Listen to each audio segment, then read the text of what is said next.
All right, who is in the house?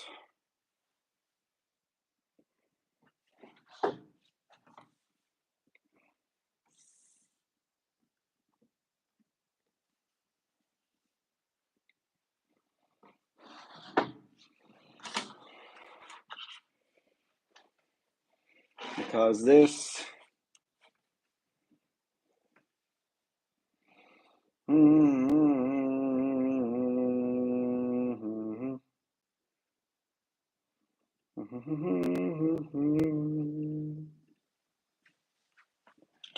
we love you, homie. Hey guys, how are we doing today? Jesus, this light, there's this light right behind me. So I'm trying to sit in a way that I'm blocking out the light. Yeah. So I'm just turning something on here. But anyway, I'm here in Kenya still. Should be moving on soon. So that's what's going on. Not good, says Mark. Wait a second. What's going on with this? So yeah, I mean, I did a bunch of videos here,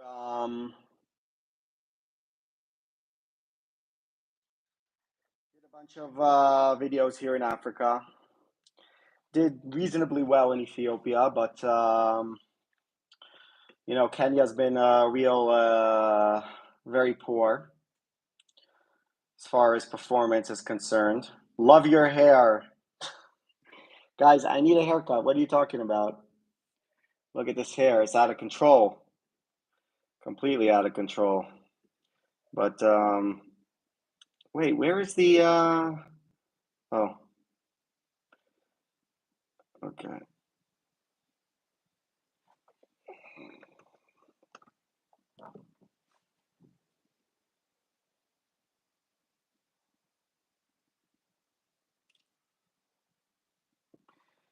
Hello, buddy from Tunisia. How's it going? Hey, don't shave. Nah, I like my beard, but I don't like it when it's out of control. I like it when it's trim, you know? So yeah. Anyway, another video from Kenya, another complete misfire.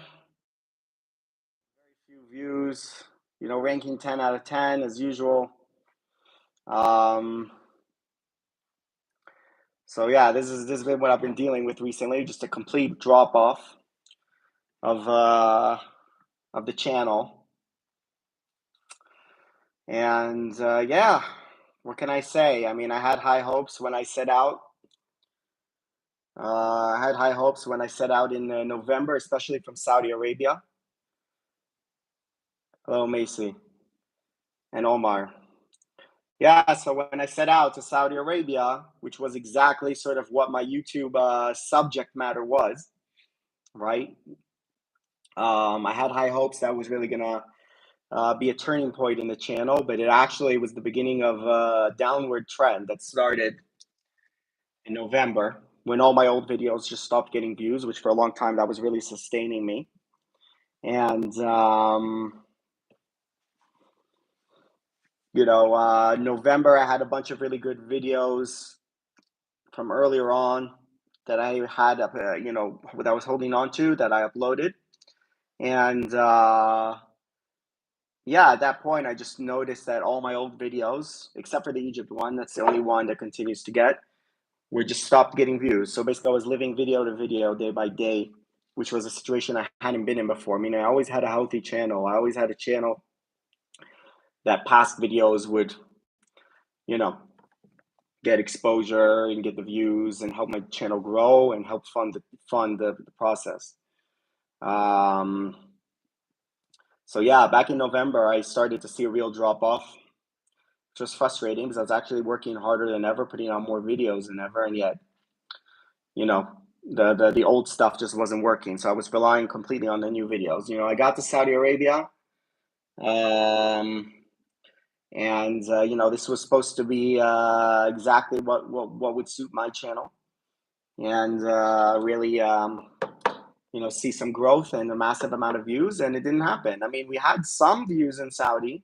I can't say it was terrible, but not what I was expecting. Remember, my video in Egypt has 1 million views, and this is kind of a similar topic, right? But all my videos together in Saudi Arabia got less than 100,000 views, all 4 of them. So that's just I saw a video when I saw a video of some couple eating chicken at Al Bik, which is their fast food Kentucky Fried Chicken, and that got more views than Israeli in Saudi Arabia. I was like, that's just, that is it. I was at that moment, I was like, F this. I'm putting in all this effort and I'm going places and putting myself at risk, and this is the return. Um, that really pissed me off. And I knew I wanted to go to Ethiopia afterwards. So the Ethiopia I was really excited about, and yeah, I mean, I did pretty well in Ethiopia.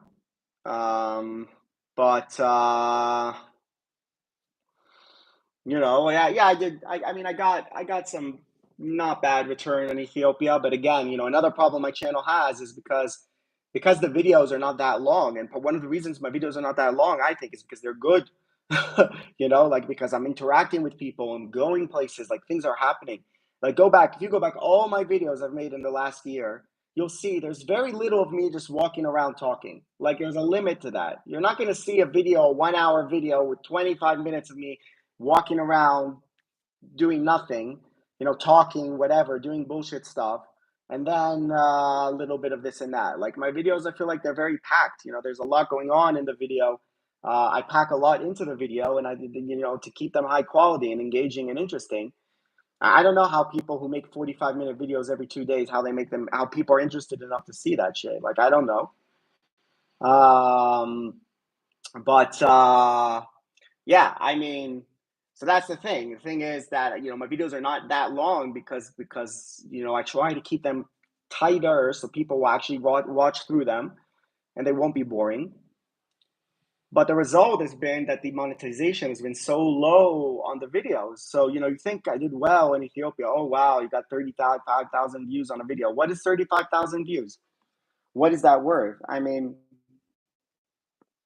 again, depends who's watching and stuff, and my videos, I have a good audience from the US and from Britain and from other places, so it's not like all my viewers are coming from India and Ethiopia, which is low income countries, and then you're going to get a low whatever. I mean, look, this video I made, which is an insane video, and it did pretty well, 35,000. I mean, the one where I went through the war zone in Ethiopia. And yeah, I mean, it's got 27% viewers from the US, not from Ethiopia. It's also got 27% from Ethiopia, but basically same amount of viewers as US as Ethiopia. And then like 6% Canada, 6% Britain, 3.4% UK, Germany.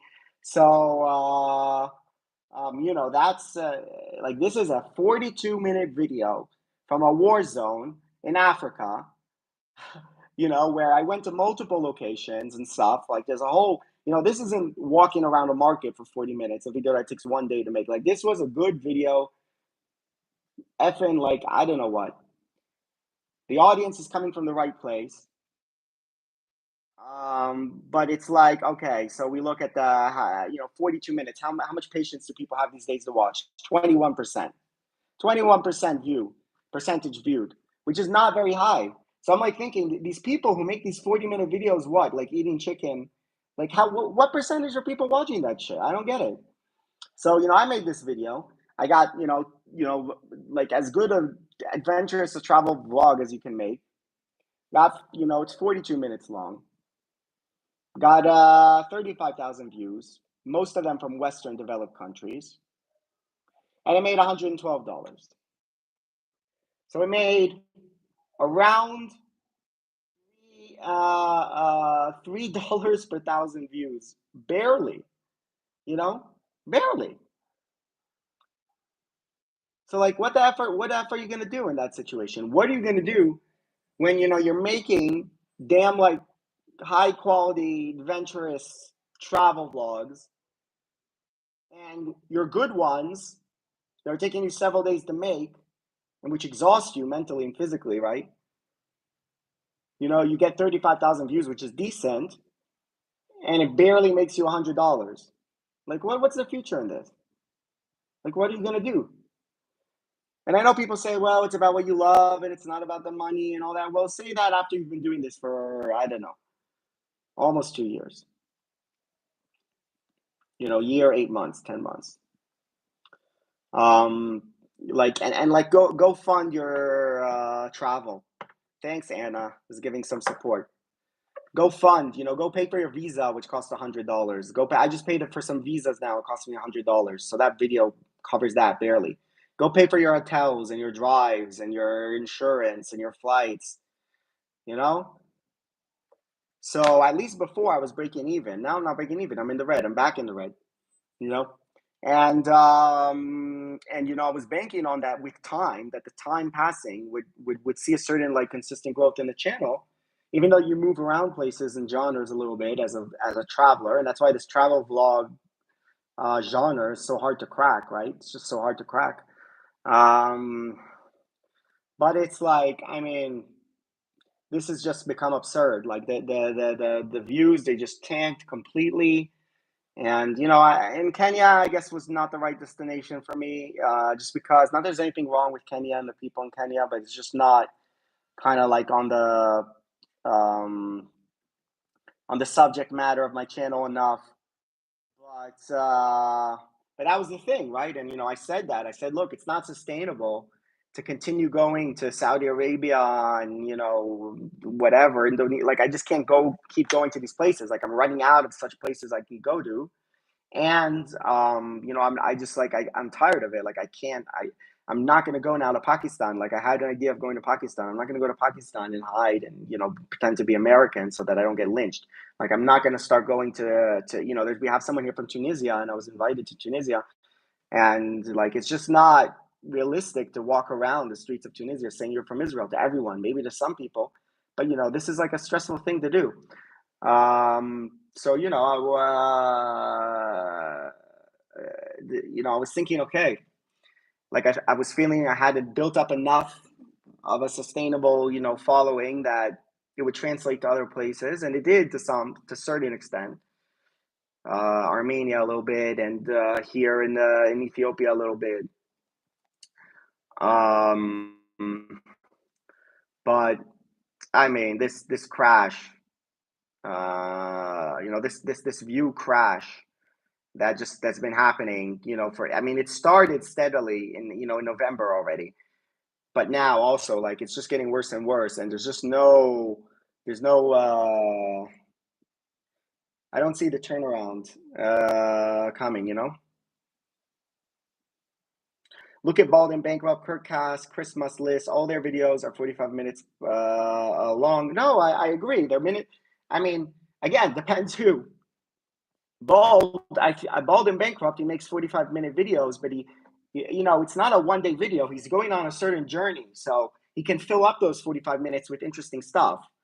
I personally can't watch. I can't watch a 45-minute vlog of someone, doing a one location 45-minute vlog unless there's something crazy happening there. Like these people who do just these very long vlogs of them walking around and talking. I don't know. For me, it's unwatchable. And I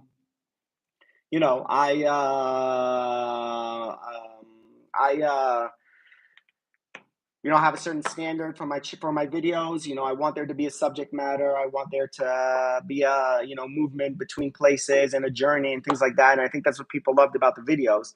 But that's just not. It's so unsustainable because the more the quality of the video, the more time and places and locations and effort you have to put in.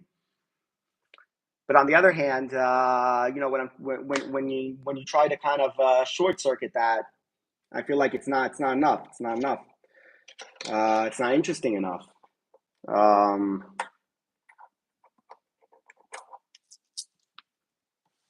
So yeah, I mean, so this is just like a low period, and yeah, when I was on that bus in Kenya with the road bumps and squished between these people, I was just like, oh my god, I can't do this anymore.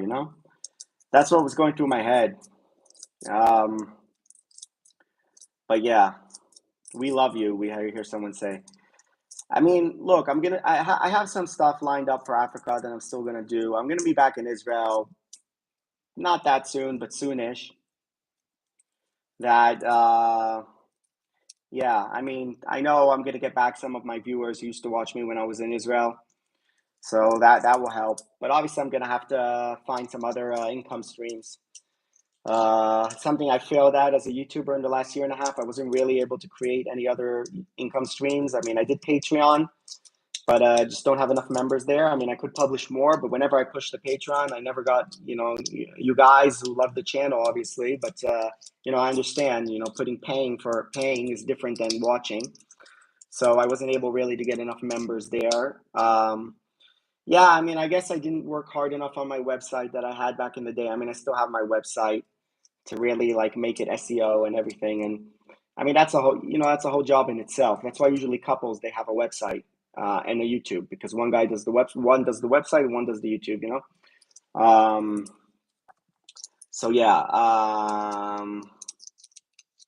All right, we got some words of encouragement here from Anna Unknown and some others. But and the other thing is, I haven't, since Malaysia, the hate video, I mean, when all I got was a bunch of hate from Malaysians, so it wasn't that successful. Also, I just wasn't able to get a break. Like, I wasn't able to get like one viral video, one. I was just, one video out of all those videos, all those quality videos I made, right? In Morocco and in this and in so many videos, and like they were good. Just one that blows up. When I mean blow up, I don't mean get a million, get 100,000, Like, I just couldn't get one video to take off. And so yeah, I mean, it's just been super rough and not sustainable. It's just not sustainable. It's not, and it kills the motivation. It kills the motivation.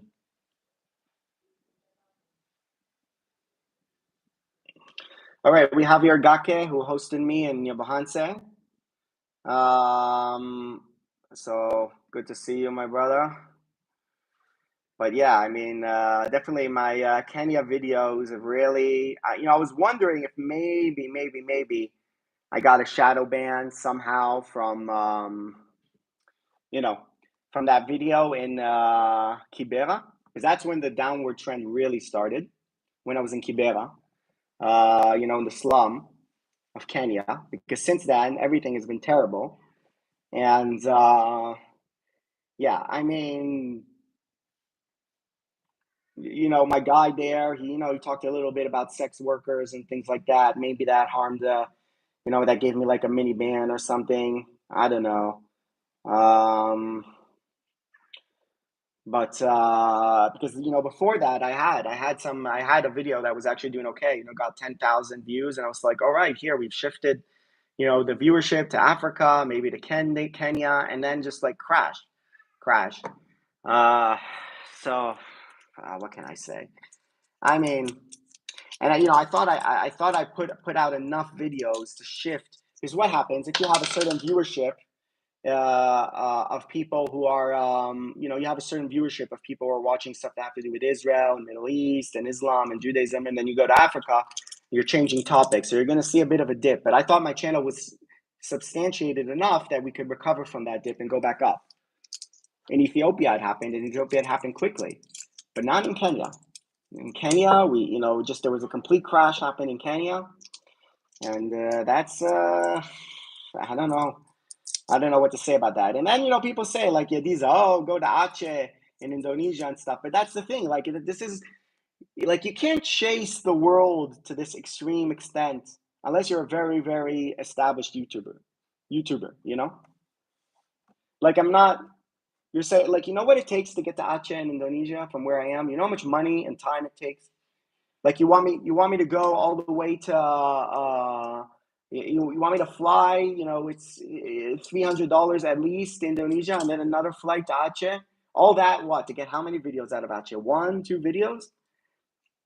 It's never gonna pay it back, And it's like, you can't.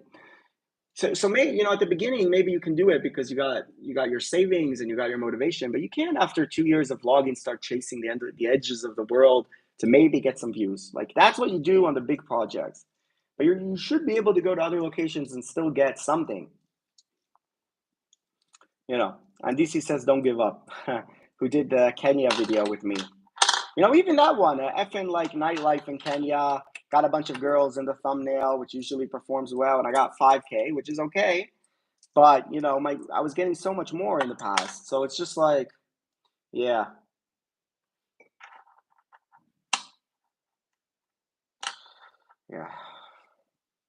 Ben says I will watch all your videos. Just found you some days ago. Go to Eritrea. Yeah, I wanted to go to Eritrea, but it's impossible to get there.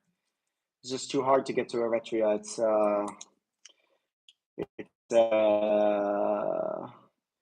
You need to fly through Dubai. You need to get a visa. Go to Morocco and discover Jewish Morocco in Deptchi. But I went to Morocco. And I put out 6 videos, which is, it's a decent amount. And like I did okay in Morocco. I got some views in Morocco. But it was, yeah. That was a location that was going to be, that was a good location for my subject of my channel. And it did okay. Barely okay. So like each one of these locations, I had like huge hopes and they always disappoint. Every one of them is disappointed and been a letdown. None of them have performed, to my expectation. Maybe only Ethiopia performed kind of beyond what I was expecting.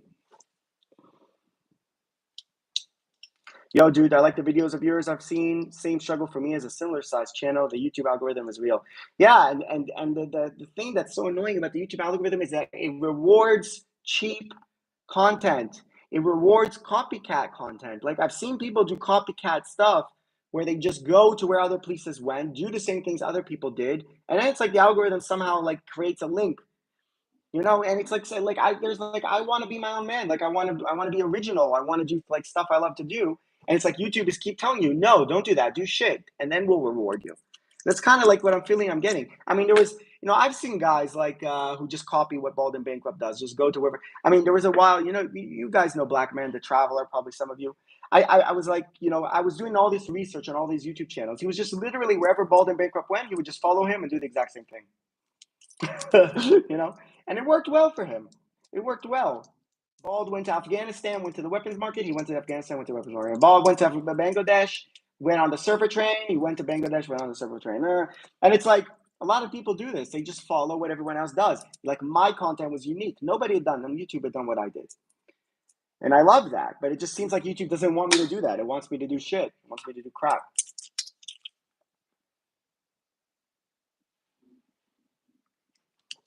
I've also seen copycat, Bingsky copy. Yeah, everyone copies. Sometimes you copy without even being aware that you're copying, right? Like you heard of something and you go there, and then later you found that someone else did the same video, right? So it's like, that's the deal. So it's like there's going to be a certain amount of copying and stuff, but then there's always going to be some stuff that are new and groundbreaking. And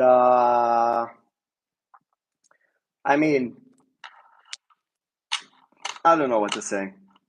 I just don't know what to say. I feel like it's just not possible. It's not possible to succeed. Maybe it were possible if I. Yeah, it's not going to work. It's just not going to work. I had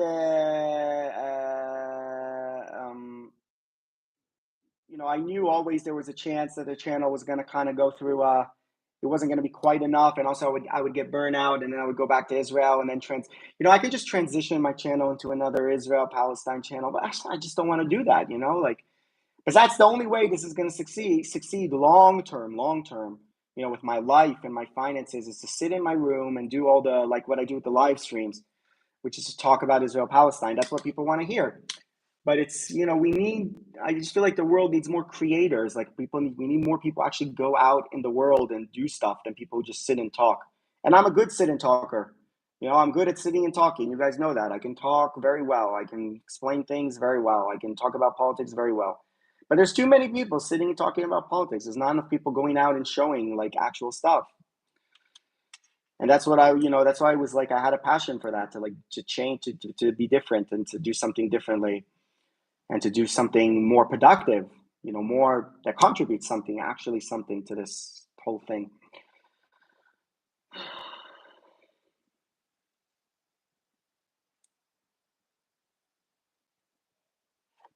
All right, I don't have strength for spammers today. I'm not in the mood for spammers. So I don't know. If you guys are coming here to be annoying, then I'm going to kick you out.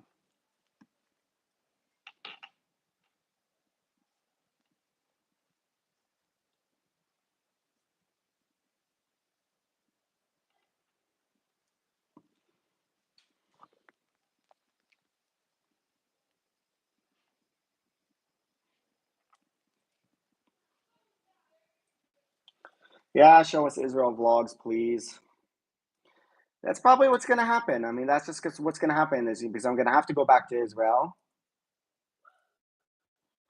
Go back to Israel, and then it will be like, just kind of like what the traveling clad does, and what I don't know. Well, I guess there aren't that many people who are doing like really good raw vlogs from Israel. So I just hate I just don't really enjoy vlogging in Israel. That's the problem because it's weird. You're in your own country and you're in English and this and you don't have the same. It's not the same feeling.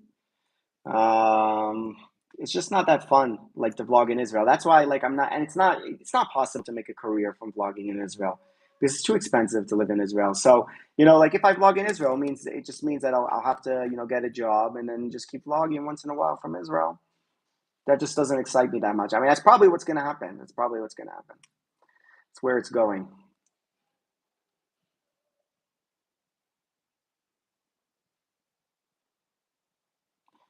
Yeah. So someone sees to hear like the video of Shabtai Tzvi and the one with the Jewish angle and stuff.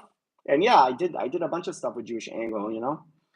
But my problem was again, I just kind of ran out of subjects, places, and you kind of like you have to at some point expand a little bit. Like, are you really just going to go around the world visiting Jewish sites? Like, do you have enough? Is there enough audience out there to watch that? I don't know. So what happened? So yeah, at the beginning, I had like a smallish audience, a decent one on that subject, and then when I tried to push onward to more things, it just kept the algorithm kept beating me down and saying, no, no, no, go back to doing that. But then even when I went back to doing that, when I went to Morocco and Saudi, didn't we didn't see a huge. It's not like that. Oh, that worked. Like it worked earlier on. And there's something like in YouTube. I think there is something in YouTube where when your channel is small, it still doesn't know exactly who to send your video to. So it's trying to figure out who your audience is. So it sends it kind of to, a bunch of different places, and then sometimes it catches on somewhere, and then a video of yours can really blow up because of that. So it's kind of like, um, when you're small, you have a big fluctuation in your views, and you kind of sometimes even have some videos that blow up, which kind of changes everything for your channel. And then kind of people get frustrated when they, later on, they're not able to replicate that success at all. But the difference with me and a lot of people is that some of those people who had channels that really blew up and stuff, they went to shitty places. They went to, I mean, not shitty places in the sense like places where the audience is watching you because you're in their country, right? Like third world audience. People who went to India, people who went to Philippines, people who went. So you get you spend enough time in India, you're gonna get a huge Indian following always. But then when you leave India, your channel crashes, right? So that happens to a lot of people. That's why I don't go. I'm not haven't gone to India yet. People keep asking me, but it's like I wasn't in that situation. I wasn't in a situation where I spent a year in Philippines, India, and Pakistan, and then I went to Europe, and now all of a sudden all my viewers don't want to watch me anymore. Like I wasn't. I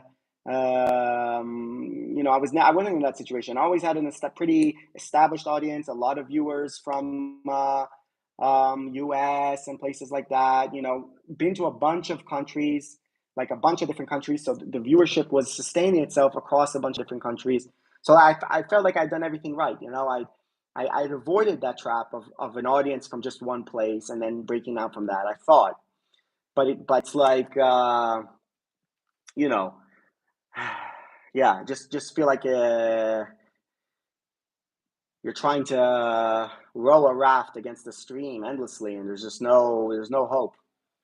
There's no hope. Like you want to be on the raft and you want to be streaming down, and once in a while changing course, to not crash. Like, but you don't want to be rowing with all your might against the stream endlessly, and the stream just gets stronger and stronger, and you just get weaker and weaker.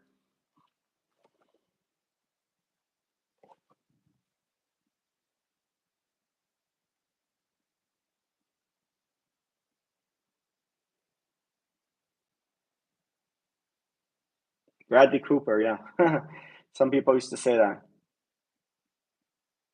Why don't you visit Syria? Because it's too dangerous to visit Syria. I can't visit Syria right now. If they found out I was from Israel. Yeah. Someone says, WTF you doing in Africa? Why not?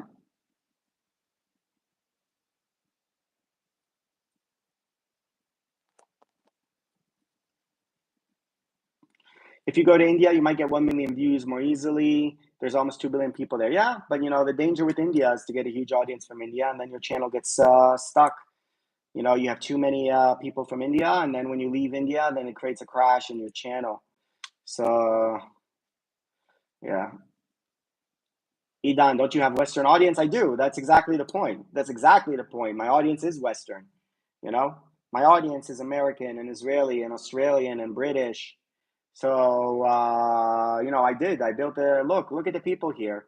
You ask the people here what country are they from, and you'll see just in the chat here. Have you ever been to Iraq? No, but Iraq is too dangerous. Too dangerous. We have someone from Saudi. That's what I just said. I just said like that was kind of like I had that excitement at the beginning of doing that, but now I'm just like no, I'm not. I'm not willing. Not right now. Never say never. Me and my father are biggest fans from Finland. Thanks. See, from Finland, that's also a good country. Finland. We have Anna from Sweden. We have people from Israel. So I just said, like, I'm not willing to again now go and skulk around in Iraq with pretend to be American or something. Like I'm not willing to do that. Not willing to do that. Not right now. I did it for a while. I did it enough. I'm not going to do it now. And I said that. I said at the end of my Saudi video, enough for now with this. Maybe later, but as an American has only been to Israel twice, I think vlogs in Israel are cool. Most Israeli English speaking vloggers don't interact with the public, people on the street. That's true. No, Israel is good. But the thing is that even oh, we got a donation from Traveling Cloud. Thanks, man. Thanks. So even I'm saying even in Israel, before I went to Saudi Arabia, I uploaded a bunch of videos from Israel and they did not do well. That's the thing. It's like again, like even when I go back to the well, I go back to the subject matter that supposedly is what built my channel. There's no hope. There's no hope. There's no growth, no real growth, minimal growth, you know.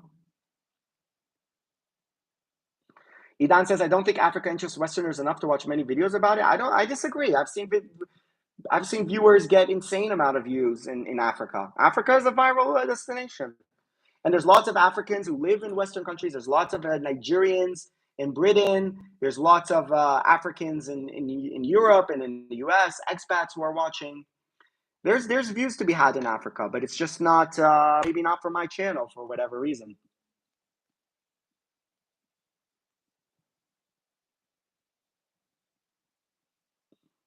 India is a huge commitment. I saw this girl who made constant shorts from her trip to India. She got 5 million plus views per video consistently. And as soon as she left India, she started getting 20K views. Yeah. You see, that's what happens in India. You grow and then you crash.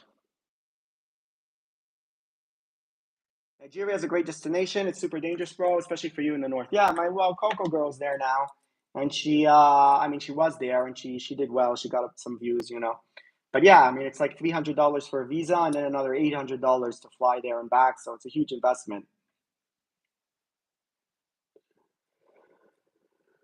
So we have Gake here hosted me in the village. in Bahance in Kenya. So much appreciation to you all who support Alec. Love you so much. Thanks, man. So yeah, guys, you can also go and check out Gaka's channel and support him, please, after he helped me and hosted me. And yeah, him and all the other YouTube. Well, the video just came out today. If you want to watch the video of me with the YouTubers and the Kenyan YouTubers, you can check it out. And if you like the guys there, then please help them and subscribe and promote their channels, please. If my channel isn't going to take off, let's at least help other people. Someone says, honestly, YouTube barely shows me your videos in my subscription, even though I liked all your videos. Well, who knows? It's all about YouTube algorithm.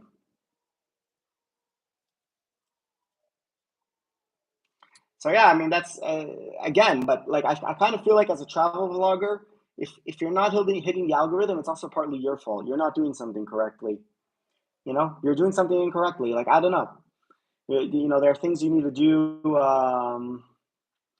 Like I said, the copycats who just follow what someone else does seem to do pretty well, because what happens is it creates a link between their channel and a successful channel. So if you copy Bald and Bankrupt and you just go everywhere that Bald and Bankrupt goes, then someone who watches the Bald video, then afterwards he'll see your video. Your video will be attached. Your video will be on the same subject matter because you went to the same place. So they might watch that one as well, and then slowly but surely YouTube will recognize that his audience is similar to your audience, and then you start creating like a link, right? Your channel is placed in the YouTube algorithm in a certain place of audience who like to watch raw footage, who like raw sort of uncut style vlogs from a certain place, certain this. That's why the copycats do so well, and that's what's so annoying. Is like, if you want to trailblaze and kind of create your own path, I feel like I'm not sure YouTube rewards that, because YouTube is trying to like recognize what your channel is and who to show it to, and they do that based on like established things. I'm Saudi originally, of someone says here, of Indian and Persian descent, and a mixed Indian Persian descent, and I'm in Delhi. Wow, that's an interesting story. Yeah, man, if I get to Delhi, you can host me.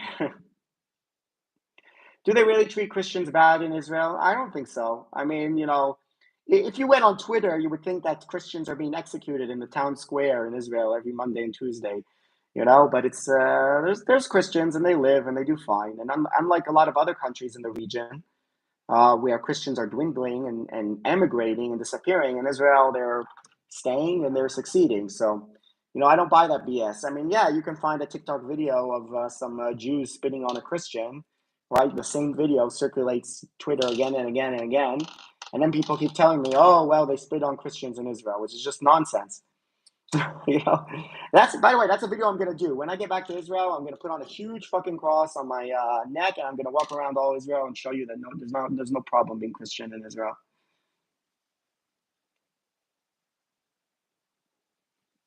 I'm really Israeli oriented, and the algorithm gave me your channel after years and years of watching Israeli content and Bold and Bankrupt videos. So maybe something positive started. Bald is such a generational hater, though. I think he's made a consistent audience from shitting on India. Yeah, but everyone, that's kind of become a trend. It's become a trend to hate on India, right? And that's again people doing the three people. India, Bald went to India with two other people, right? He went with Backpacker Ben, and he was there with Small Brained American. The three of them were there, and they all made the same video, making fun of India. Look how bad India is. Look how dirty India is. No, no, no, no, no, no, no. And the guy there, the American guy there, he also made a video like that. And now it's kind of like become popular to go to India and to like dump on India and say how terrible it is. Because people outside India for some reason seem to like that. And India is a rough place. I mean, it's tough, it's dirty, it's crowded, but it's also an amazing place, right? Like, it's all about your attitude. So again, that's just like an example of people doing what other people are doing and not being original and not doing anything interesting or transformative or anything, and even being insulting towards Indians. And it just works for them. You know what I mean? It's like, welcome in Kibera, says Edgar from Kibera. Thank you. Lots to see in South Africa. India could result in long-term subscribers, says My Reaction World. Maybe. There was a chance. I thought about flying from Nairobi to India because they have cheap flights, but I decided to pass on it.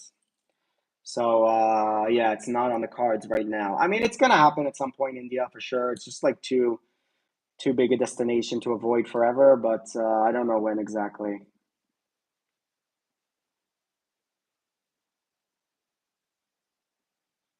How about you pay to boost your channel online with online services? That doesn't tend to work long term. Most people agree.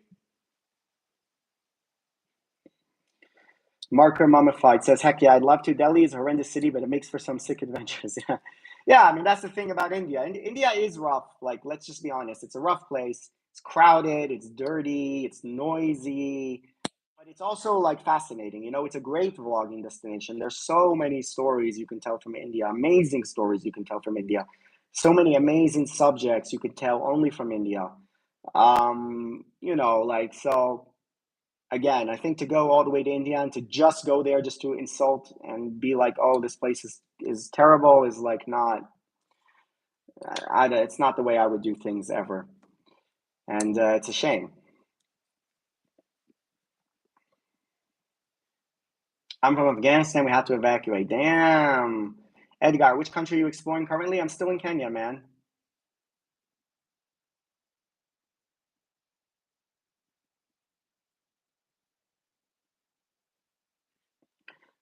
With India, you either hate it or glaze it. That's the only way to maintain a consistent Indian audience. Yeah, that's like you can get the India haters with India lovers. Israel's kind of like that as well, by the way. The world is kind of divided between pro-Israel, pro-Palestine, right? Like a lot of the world, and people watch online. People watch things that are either conform to their view on this side or that side, right? It's kind of like that.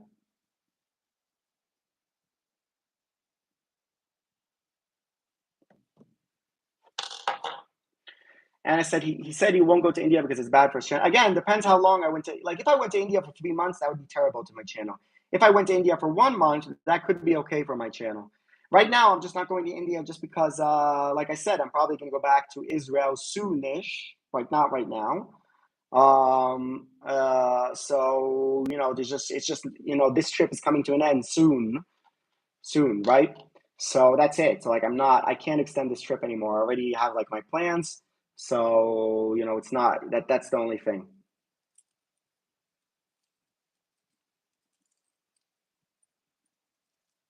In a month, yeah, around a month, yeah. 50% following trends, 50% your touch. Yeah, no, it's true. Like, look, also to be honest, I also copy certain stuff, right? I take ideas from other people, I do things, like nobody's 100% original in this life. Everyone builds on other people, but I feel like there are some who are more copycats than others, or more, their content is more boring than others. They just do the same thing over and over again. And even people who have successful channels who then just kind of like they become boring because they become too static and their content just isn't interesting anymore. North Korea, yeah, yeah, that's one.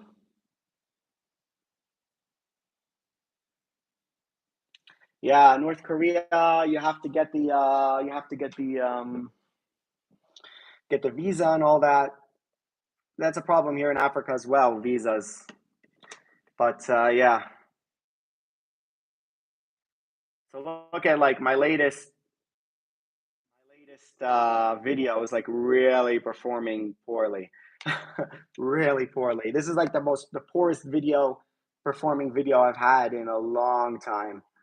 As far as like after 4 hours having only what 200 and something views, maybe I don't like this thumbnail.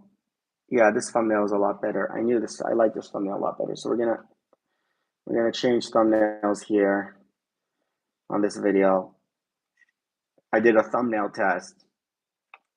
I mean, look, there's also an option here, and I'm not the biggest fan of this option. Drawbacks to it as well, but is to go for the super, super saturated edited thumbnails, kind of like Drew Binsky style. So, maybe start either get someone to do the thumbnails for me, although that would be a bit expensive, or just really start, learning Photoshop. and really doing those like very like, you know how the all the figures in the picture are like super like saturated with the shadows, and like you can tell like in the quality, that's the quality that draws people to click. You know, it's that could be something that might be a path. It will definitely increase the click through rate. I mean, I don't like it as an image, right? There's a certain image that you have as a channel when your thumbnails are relatively raw that people like. It's like, okay, this isn't like a super edited fake channel. This is like a real. This is the real deal, and we see a lot of people who have big success like that. You know, Bald Makeup made a lot of thumbnails like that. Sabbatical makes a lot of thumbnails like that. Just screenshots. They don't do the super saturated, super edited thumbs. But maybe that's what we. Maybe that's the direction. You know, in the thumbnail, through the thumbnails. Thumbnails make a big difference. Big difference. Someone says I'm Saudi. I'm originally mixed. I go to India a lot, and they beg me for reals as soon as I get out of debt. Yeah, I mean that's the thing. And it's annoying when you go, you know, where they think you have money all the time. I mean, in Africa, they also always think that, oh, Mzungo, like white guy in Africa, you know, and then they start asking for money. You know, they don't understand I'm a broke YouTuber, right? Like, uh, have you been to Georgia? No, which is kind of funny considering I've been to Azerbaijan and Armenia, right? Because usually people do all three. Because I went to Azerbaijan and I wasn't planning on going to Armenia. In the end, I did.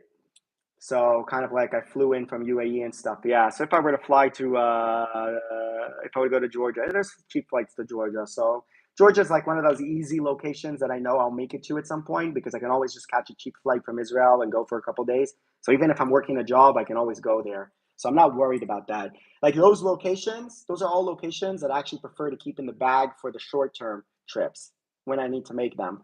Georgia, Turkey when when I feel more secure about it. And then people said stuff like Serbia, Bosnia.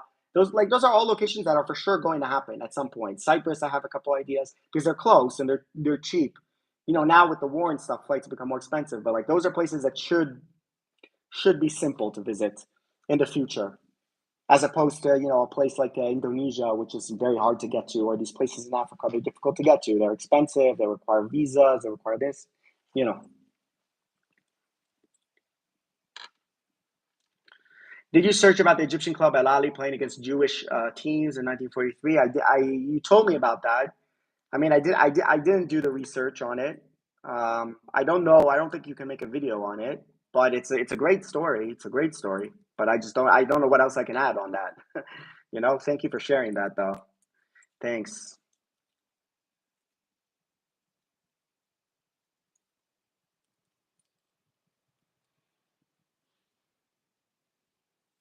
Gagauzia, Independent Republic of Moldova.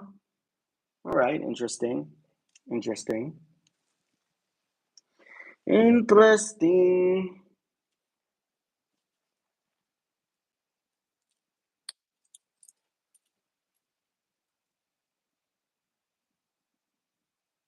I wasn't asking you to make a video about it. Yeah, no, because you told me last time, and I told you, thanks, brother, for the information. That's amazing information. But now you told me again, so I was like, okay, maybe you were expecting me to do something. I don't know. But yeah, Montenegro is great. Obviously, you could definitely make a series visiting partially recognized states. Yeah, I mean, partially recognized states are obviously interesting. By the way, the obvious partially recognized state to visit that would get me a lot of views. We all know what it is, right? Uh, so it's close to Israel, you know. Um, but like, I don't want to do that right now with the situation. Although it's probably okay to visit Ramallah or something. It's probably not a problem. I've been to Ramallah before. Become like Saluki too, running around the West Bank and stuff. But yeah, always an option.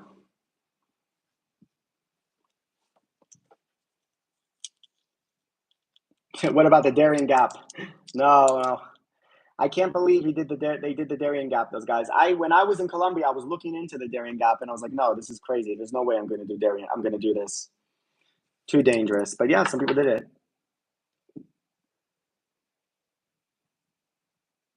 Georgia, not the best destination. People came across as rude, and the food lacks flavor. Okay, interesting. You should come to Pune. So much of Jewish history. Yeah. India. On this channel, we keep talking about India. It keeps coming up. What can I say? Yeah, I mean, eventually, when I go to India, then you can give me your India suggestions. But for now, it's just it's a bit all. It's not going to happen immediately right now. India, it's just not. Malta, again, one of those destinations that is going to happen because it's close to Israel. So even if I'm based in Israel, I can always fly off to Malta for a couple of days, come back. It's super cheap, right? Like in the good days, Ryanair was flying $20-$30 to Malta. Malta's expensive. Yeah, I would need someone like to host me through couch surfing or something like that, or some hostel or something. My cousins live there.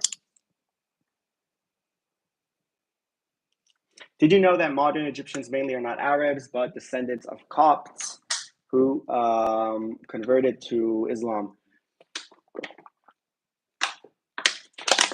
Yeah, I mean, all the Arab countries are like that, right? All the Arab countries are, the Arabs came, conquered them, Arabized them, but there are like other peoples in the region who are not like originally Arabs, right, or Muslims. Um, and yeah, people like don't understand that from the outside. That's why they'll call Jews colonizers and they'll call Arab Muslims as indigenous, right? As if Arab Muslims are indigenous all the way from Morocco to Iraq. That's not possible. So there are other peoples in those regions, and has to be self-determined in one way or another. Then that should be reasonable, including Jews, right? Of course, depending on the circumstances and how much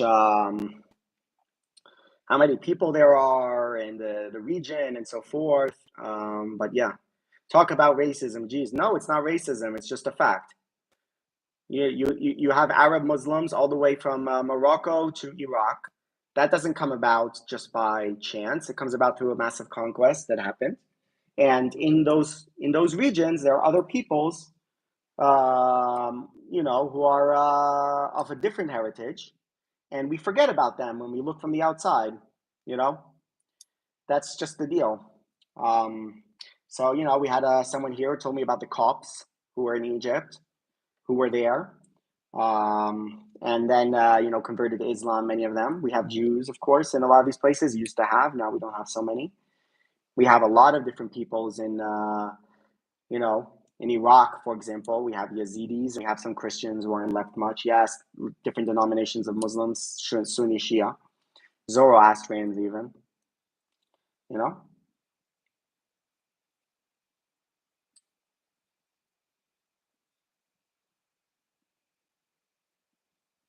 By the way, I saw your video when you said your experience about visiting Saudi Arabia.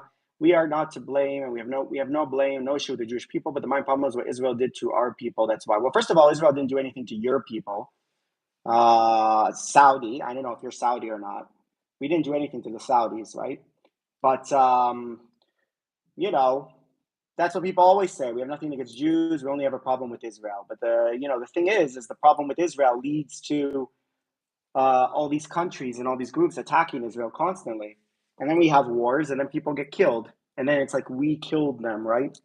It's like Israel killed all these people. They also killed a bunch of people, a bunch of our people, a bunch of their own people, right, in Syria and in other places. So we're not the only one who kill people. And kind of when wars are launched on us, then yeah, we kill people. So I don't know what to say about that. I think in the end of the day, the opposition to Israel, in my opinion, is because Israel is Jewish. That's the problem with Israel, not what Israel did or didn't do or who it killed and didn't kill. So when people say, "Oh, you kill people," well, a lot more people were killed in Yemen or in Syria than in Israel. Far, far more people. So do you hate them as well, or is it only Israel? So then, people say, well, it's colonialism. Israel is a colonial entity. It was created by the colonialists. That's why we hate it. But I'm like, okay, so Jordan, the monarchy in Jordan was put there through colonialism, through the British. They put the king there, who's from the Hijaz. He's from modern day Saudi Arabia. So that's a completely colonial construction. You know what I mean? So do you guys say, oh, Jordan, we have to get rid of Jordan. It's a colonial entity? No, nobody says that. Let's go on. Nakba. Well, Israel was founded on the Nakba. It was founded on a terrible sin. So we hate Israel. We have to destroy Israel. Look what they did in 1948. It's not justified, blah, blah, blah. So it's like, okay, I don't know. How about Turkey? Turkey committed multiple genocides just a few decades before the war in 48. They murdered 1.5 million Armenians. They killed hundreds of thousands of Greeks and Assyrians and other groups to create an ethnic state, essentially, to create a nation state, right? A Turkish nation state. Does anyone go and say, oh, Turkey, well, we hate Turkey. Turkey needs to be dismantled. Turkey needs. No, nobody says such a thing.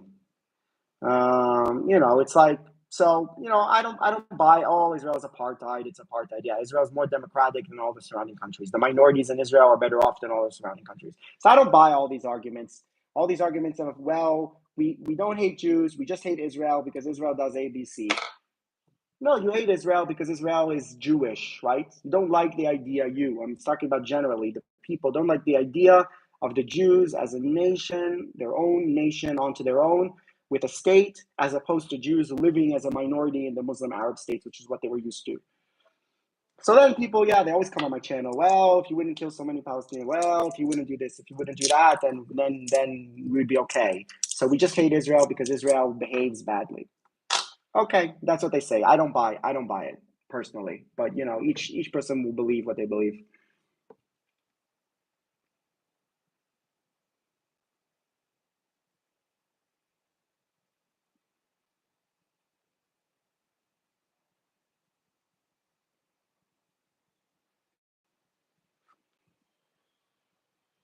The Nakba caused the displacement of the majority of Palestinians. Okay, what is I just gave the I'm Saudi and I do apply the same logic on Turkey. Not just to remain consistent, but actually be fair.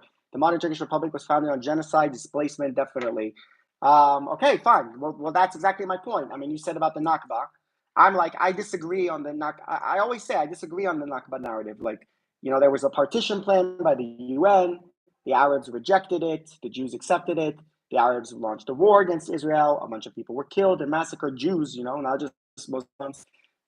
Jews were displaced from all across the Arab Muslim world. So I don't accept the argument of, Israel was the terrible bad guy. But I always say it's kind of irrelevant. Okay, say you're right. Israel was bad in 48. So what do you want to do now? Destroy Israel? If by that argument, then you'd have to destroy half the countries out there. You know what I mean? And like I said, you don't see huge movements of dismantle Erdoganism, dismantle Turkish nationalism because 1918 or 1920, 21. Nobody does that. It's only with Israel, especially the Muslim Arab world. The Turks themselves do it, right? The Turks themselves say Israel was founded on this and this and that. How dare they? You know what I mean?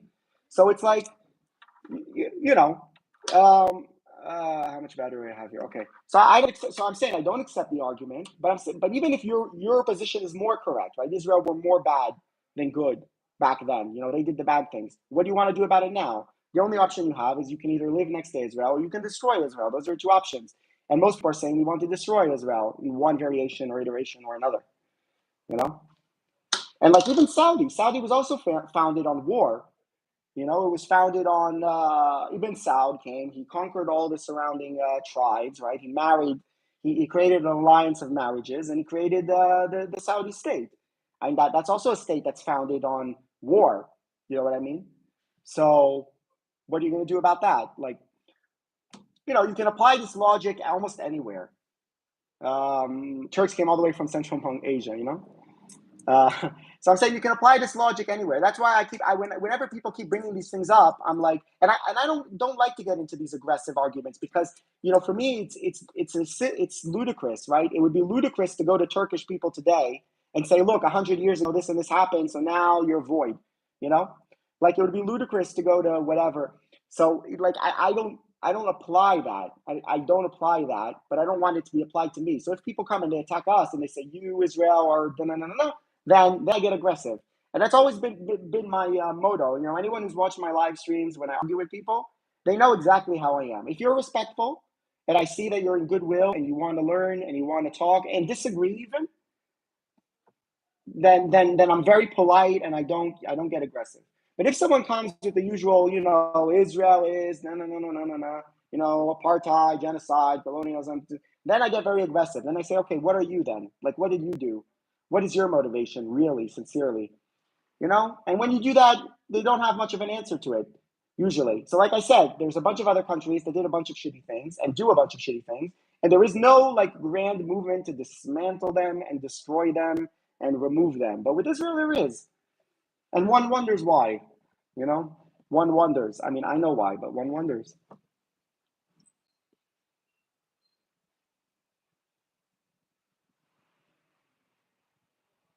Bro, we founded the Saudi state on tribal wars, not mass displacement and ethnic cleansing. Yeah, but there was a lot of killing going on. There were people who were killed. There were people who were. There's a lot of things that happened in all of those conflicts. And again, like I'm saying, like this is history, right? I'm not here to. I'm not saying the Saudis are bad people, or even that the Saudis back then were bad people. That was the reality. The reality was your desert tribes, the tribes fight each other. That was the reality they lived in, and that's what happened. Israel was lived in a reality in the 40s, okay, where it had a neighbor, which is the local Arabs, who said, no, we reject Jewish statehood. We reject it. We'll fight you. And there was a bunch of massacres and attacks, which they committed. Then they rejected the UN compromise. They attacked the Jews, okay, the Hadassah medical convoy. They killed like 80 people or something, doctors and nurses. They gunned them down like they did on October 7th. And later, the Arab armies came and invaded. What pretext did they have to be invaded? Why did the Egyptians come and invade the new state of Israel? Why? What was there? What? Because they were so moral? Because they were doing what? No. And they said, we're going to plunder, we're going to take, and so forth. So I'm saying, like, in the end of the day, this argument, yes, you can apply it to a bunch of other countries. You killed, you did this, you did that, but it's never applied to other countries. It's only applied to Israel. It's only applied to Israel because the problem that all these surrounding Muslim Arab countries have with Israel is that it's Jewish. That's their problem.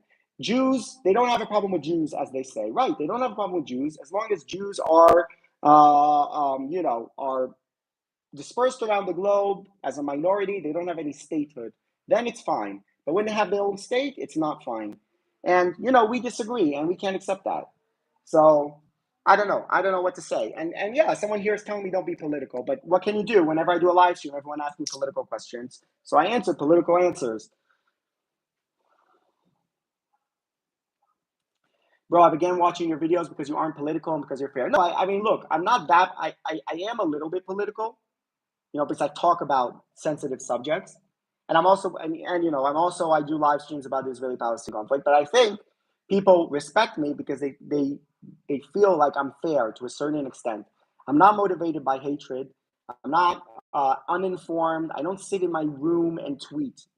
I go out, I go to the places, I meet the people, I listen to the people, I meet people from the enemy, you know what I mean? And try to build bridges with them. So people, I think they understand. Yeah, when you're from a country like Israel, it's impossible to be non-political. I agree. So I'm just saying, I'm glad you think I'm fair, right? You think I'm fair, and that's great.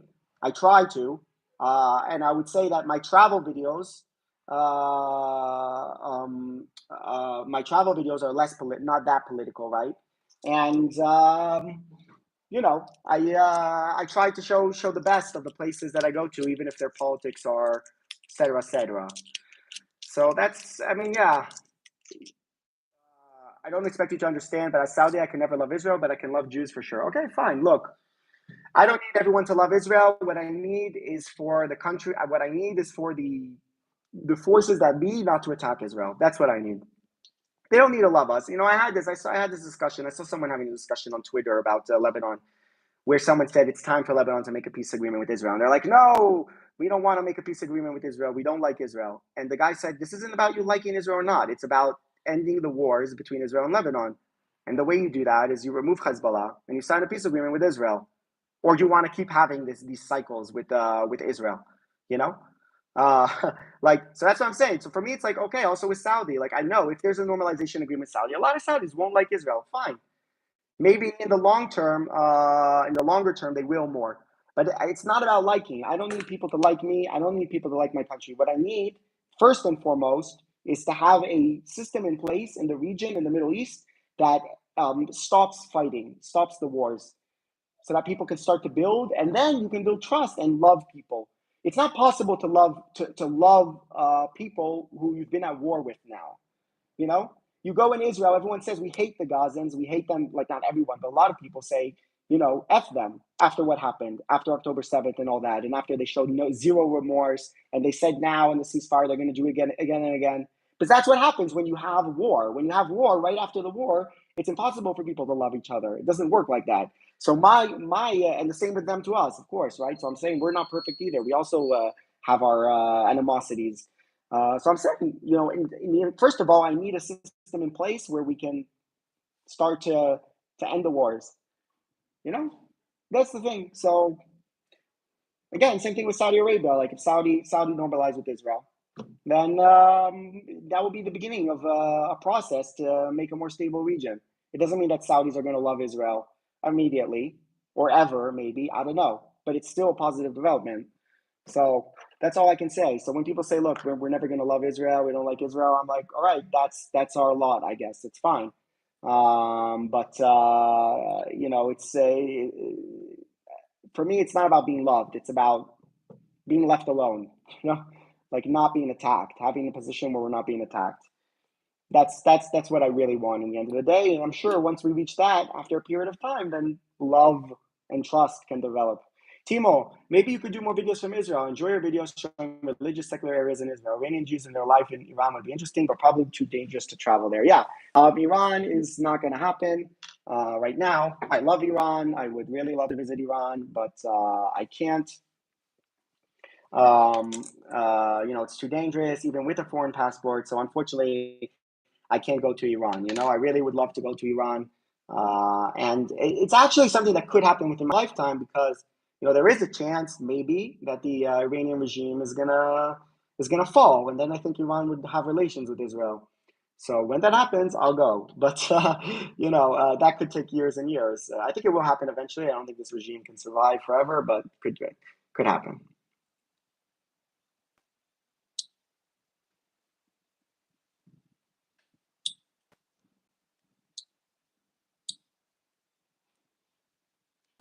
When will you visit Egypt again? I'm not visiting Egypt right now because of the situation. Uh, so yeah, like I said, I just said that post October 7th, doing all of these type of trips is it's just much harder to do. It's harder to do because everything is more tense, everything is more difficult, dangerous. So you know, like, I wouldn't go to Egypt now because of the situation. Lots of great people in Egypt. I'm not saying there aren't. I just, it's we're gonna have to. Like I said, it's a problem now because after October 7th and the war, everything is just more difficult to do as a person from Israel. Right, the whole situation is more difficult. I also, Timo, I answered your question, but I didn't say thank you for your donation. So a huge thank you for your donation. 20 euros. That's very generous. So thank you, man. Thanks a lot. And it's not the first time you donate, I know. So I really appreciate that. Appreciate America. Someone says Mongolia. What is your vision with your channel? I suggest you also include your Jewish side, such as Jewish dance, the violin as intervals, the joy of being, ask people to dance a Jewish dance, enjoy. Well, we did Simchat Torah. I did a video from the Simchat Torah holiday, right, in Sfat. And yeah, I mean, it got some views. It didn't do great, but it got some. Elia Yahweh, thank you. And sent a donation. That's very generous of you. Very highly supported. 10 British pounds. Thank you. How do I give a like on this? How do I like this? Okay, it's not letting me. But yeah, this is a very very nice of you, Elia. So you can ask me any question, anything. Oh damn! So yeah, the battery ran out on the computer, but I can see what you're writing here. Muslim country will be the next to make peace with Israel. Who knows? Maybe Saudi. Hopefully Saudi Arabia. That's like the only one I think that's realistically could happen. If a lot depends on like Trump and what he does, and the aftermath of this terrible war and all those stuff. So yeah. But as far as all these locations, like realistically, what's going to happen is I'm going to be back in Israel. I'm going to work a job in Israel. I don't know what exactly. Hopefully, maybe I can do something with the back in the media kind of, which doesn't pay that well, but it's what I like to do. And um, yeah, I'm gonna have to. That's also something that if anyone here who has contacts in Israel and needs a content creator or journalist or whatever, then you can help me out, because that's what I'm gonna need when I get back to Israel. I'm gonna need another stream of income. So like all these ideas to make videos and stuff, it doesn't matter how many videos I make in Israel, unless I make 3 videos a week and each video gets 100,000 views. It's not realistic to be a YouTuber in Israel. Would you consider being a tour guide? Who knows? Who knows? I also thought about maybe going back to university and doing a master's degree in something to do with the Middle East, and then like being part of some think tank or something like that. It's kind of boring, but kind of interesting for me. I don't know, because yeah, I like the history stuff. I like the history and I like the thinking and the geopolitics. I like it. So it's kind of where I want to be, I guess. And in my YouTube channel, I kind of touched on those things also. I think that's why people like my channel, because I was able to do that. Don't you already have a master's degree? Yeah, I have a master's degree, but I could get a doctorate. And also, they pay you while you do it, so that would fund, and I can continue to do YouTube, and and it's also not like full time, right? So that would be cool.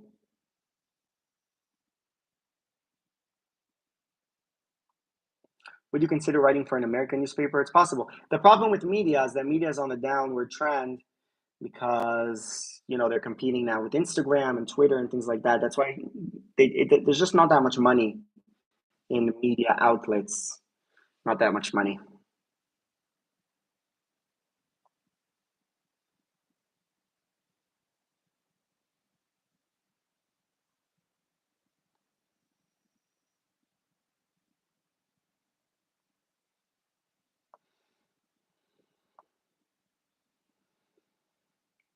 Ruhat says, why didn't the Jews create their country in Europe instead of the Middle East, where most of them lived? Most of the Jews in Israel don't come from Europe. They actually come from the Middle East. Well, and North Africa, right? Morocco, Tunisia, and stuff. So that's your answer. I suggest in Ethiopia, you have a great talent to volunteer as part of your tour as you travel and feed your audience amazing things. Maybe Bradley Cooper. Yeah. Do you believe Egypt should have remained a monarchy, or was it better to become a republic? I don't know. Look, the thing is, Egypt, all these countries, Egypt, Lebanon, Syria, seem to have been better off in the mid 50s and mid the period right after colonialism than rather than after. Like there was a period where they got their independence, right? After the British and French control, and they were looking for their way, how to proceed. They had monarchies. Some of them had monarchies, some didn't. Right? Egypt had a monarchy, King Farouk, like you said, and in that immediate period after, I think things were not so bad. Like the future looked bright, right? I mean, you had um, you had a lot of hopes and dreams. You had independence. Quite secular societies. Like if you look at Egypt videos from the 50s, you see that they're in high heels. They're not wearing hijabs.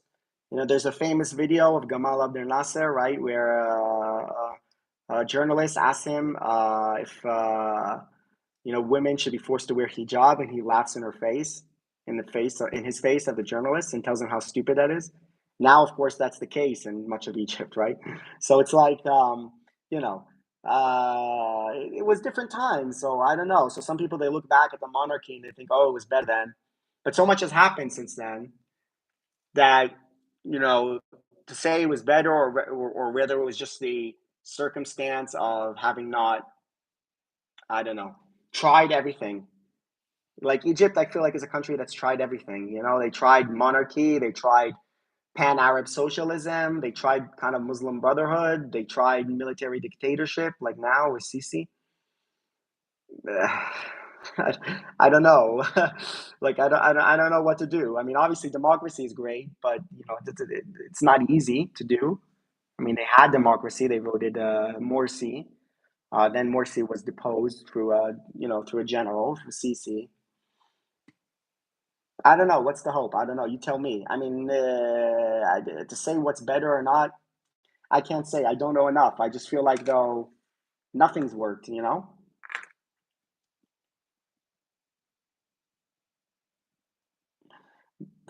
Marker says, "You hope I join Haaretz?" No, no, I'm not going to join Haaretz ever. That's not my forte. But yeah, I know for people outside Israel, a lot of them Haaretz is famous because like they get all their criticism of Israel, like the Israeli source, right, is Haaretz. So it's like like a credible source supposedly, although they have a lot of inaccuracies. I can tell you that I've seen firsthand. But yeah,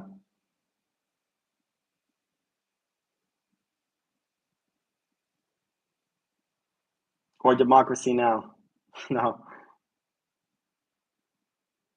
have you been to Jerba, Tunisia? No. King Farouk actually didn't want to go to war with Israel. He had to do so due to domestic pressure, especially from the Muslim Brotherhood. Yeah, well, look, all that's long in the past now. So the only thing Egypt can do is move forward somehow. But look, I also personally think that countries that have a bad obsession with Israel tend to do less well.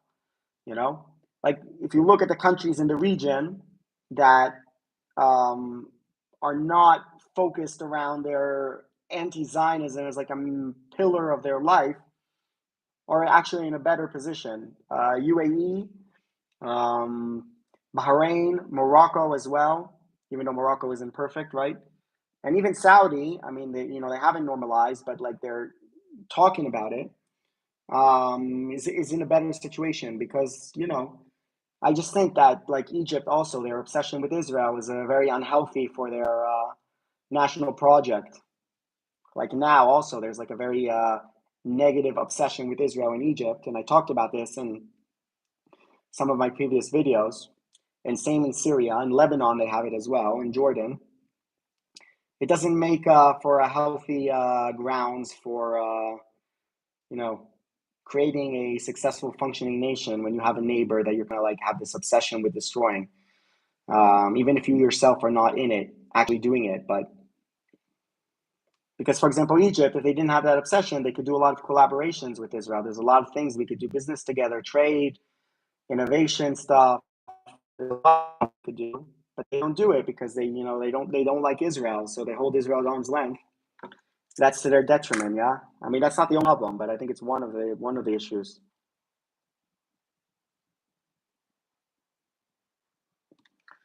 Your sideburns will look great if you shave like Wolverine.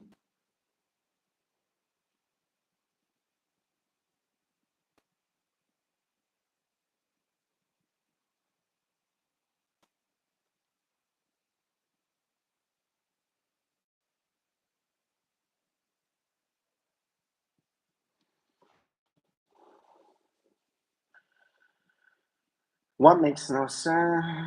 That makes no sense. Syria, Jordan, Lebanon, Palestine have more in common than Iraq does. So I don't know. That's a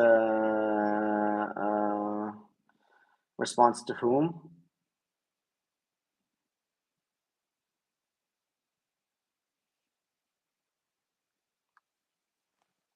Do you see Felipa's message on your Insta and Facebook? No, I'll have to look at that.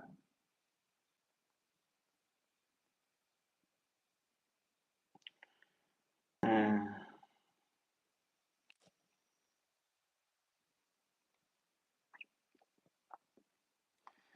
all right. So yeah, I mean, we're a bunch of questions here on the political situation. I don't know if I have strength to answer all of them.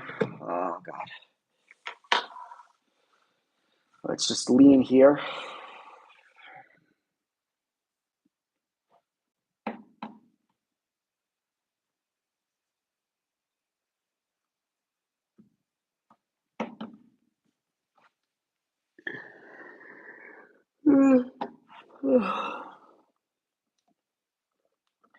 "1979 can be seen as a mix of a good and bad year for Israel." Yeah, it's a year that Israel ended its rivalry with Israel's one great rival, Egypt, was removed to a certain extent, and then it got a new arch enemy, Iran, in the same year.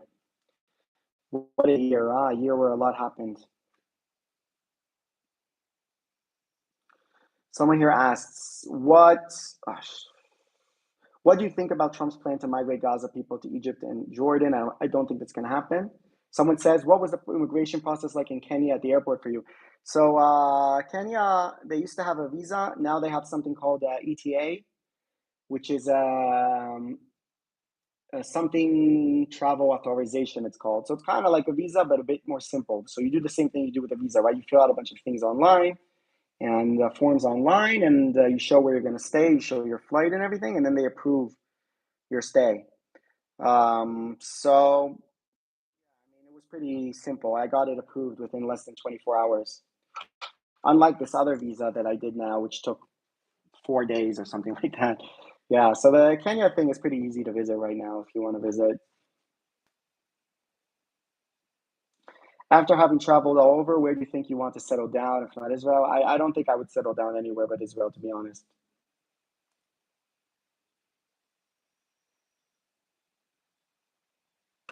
Marcus says, my grandfather was an Iranian official in 79. He had to go to Pakistan by train because of the sudden mass demonstrations and regime change. Yeah, I mean, that 79 was a crazy year. 79 was also the year with where they stormed Mecca. I don't know if you guys know that story, right? It was the year where they went and they stormed they took the Kaaba hostage, kind of, right? They took people hostage inside like the holiest place in Islam, and I mean that was a year, 79. A lot happened on that year, huh? That was a year where a lot happened. So anyway, yeah, what can I say? I mean, I went on this live stream just to talk about the burnout and stuff. I think it's just going towards going back to Israel, and that the channel is going to be more Israel focused.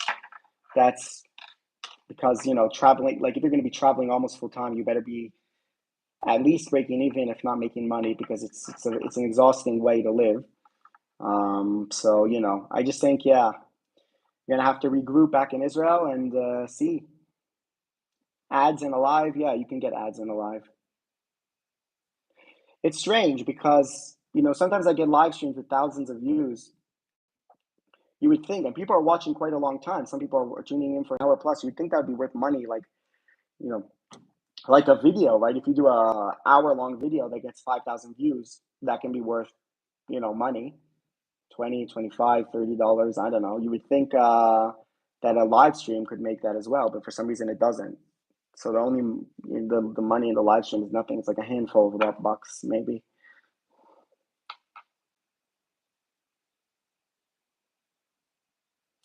Yeah, my uncle and aunt were men. They remember the tensions. They saw French GIGN officials go to Taif. Yeah. Oh, wait. What happened here? Oops, sorry.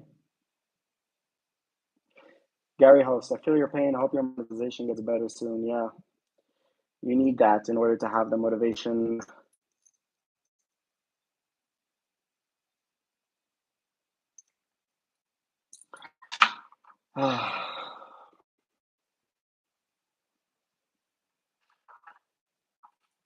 Someone says, were you aware of the difficulty of living as a YouTube traveler?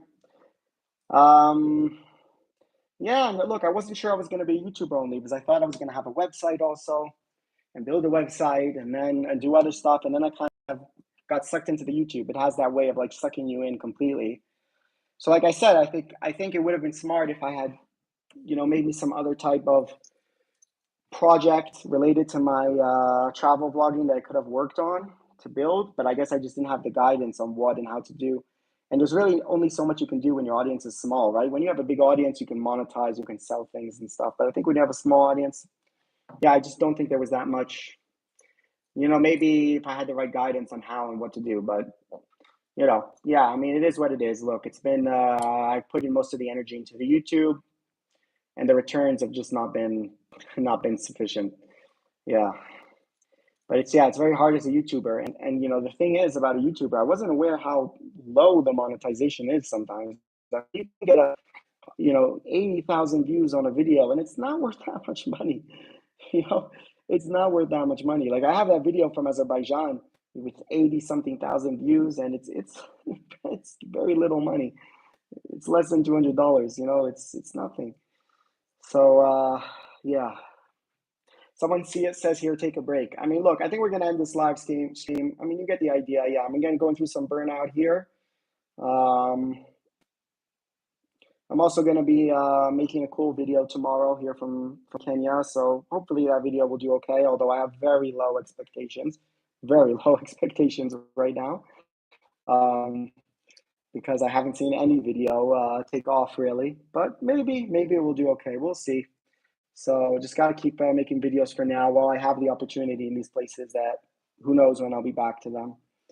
And yeah, start preparing hopefully for return to Israel and see what happens there. So yeah. Why won't you publish some traveling articles in Vagabond? I don't know how you do that. How you even get to those people? Make an OF. Best of luck, bro. Thanks. Yeah. Best of luck to everyone here, and thank you for joining.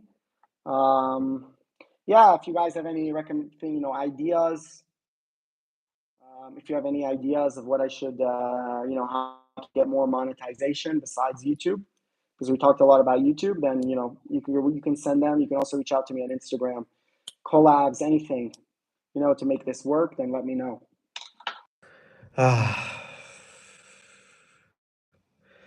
I think you should make videos about Israeli perspective on the history of Israel and the mindset of locals. Yeah, and I've done a lot of that.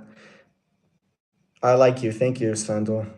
That was the thing though. Is I also didn't want. Oh, why do I have this in my ear? I didn't want